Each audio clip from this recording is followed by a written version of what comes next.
Hi everyone and welcome to 31 Days of Tarot. Today is day 29 and our topic is deck modifications. Do we do it? Why do we do it? What do we think about it? Now I have done a couple of videos on this topic actually. I've done a video sharing a whole bunch of decks that I've modified, as well as a video literally going through step by step as I actually modify a deck, both trimming it and edging it. Now I don't actually have a whole lot of decks on me that I've modified because I don't really do it a whole lot anymore. Not to say I don't do it, but I just don't feel the need to do it as often. And perhaps that's because I've been getting fewer decks, and those decks that I have been getting have been like more like indie decks or out of print decks, which I feel less comfortable modifying. But this is my Stella's Tarot, and this is a deck that I have trimmed. It was quite a bit larger. But I trimmed it because the borders just they were just really big. And they were cream and kind of had like swirly bits in them, and I don't know, I didn't dislike the borders, I just did feel like they changed the images for me, and when I trimmed it, I didn't love it at first, but I've grown to love it. It's a lot smaller, which makes it kind of this fun little pocket deck, and the colors genuinely seemed different after I trimmed it. They seemed brighter and almost warmer as well. They just felt a lot more intense. So it can really shift how your eyes view the cards, which has been really interesting to me. For me, I also often write on the cards, not always, but a lot of the time when we remove the borders, I'm trying to find a good example where you'll be able to see it on camera a little bit more easily. You know, they'll remove the titles or whatever. So for the major arcana, I tend to just write the number. I don't know if you can see that. Just the number of the card in the middle there. And I just use this permanent pen that I got from Daiso actually. And then for the minor arcana, I just kind of write the number of, you know, so this is the ace, the number 1, and then the elemental symbol. So for me, swords are air. Now, a lot of people have asked me what I use as far as the tools.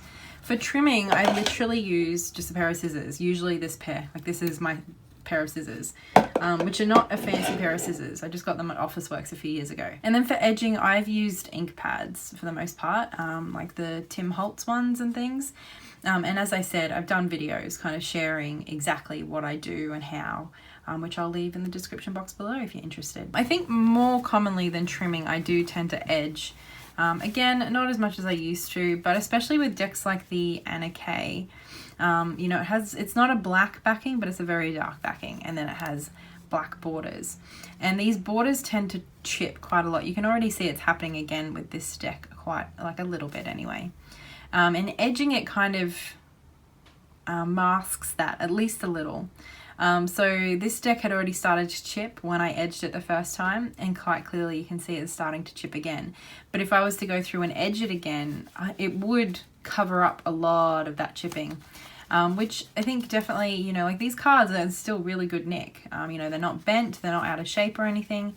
It's just that kind of natural wear and tear, and edging it just kind of keeps it looking a little bit fresh. Probably the deck I'm most happy with how it turned out though would be the Universal Tarot. This deck, I still don't really like this backing, but when I got this deck, I got it as a bit of a bargain really. It comes in this box set that I don't have the box set or the book anymore, but it had this big border. It was a white border with different languages of the titles of the card, which I'm glad that they exist, right? But they are a bit distracting with all this kind of like writing on the card.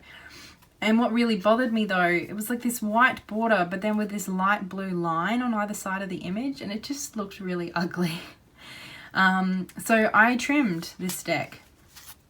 And being such a Rider-Waite-Smith clone, I didn't need to write the titles on or anything. And then I also edged it in gold to kind of match the back a bit. And so this is probably the deck I love the most as far as the modification was concerned, because I actually really didn't like it all that much when I pulled it out of the box when I first bought it. But now that I've trimmed it and everything, it just really feels like, my deck. And I just love it. I think it's beautiful now. Those borders I think really detracted from the whole aesthetic of the deck really. But apart from that, I suppose I do feel a little less confident modifying, as I said, out of print or kind of those more expensive indie decks, just because as fun as modifying can be, and you know, a lot of us do it, it definitely does reduce kind of the resale value. And I don't buy decks to resell them. Like, I'm not worried about maintaining a value. Like, I do think most decks depreciate once you buy them, right? Unless they go out of print.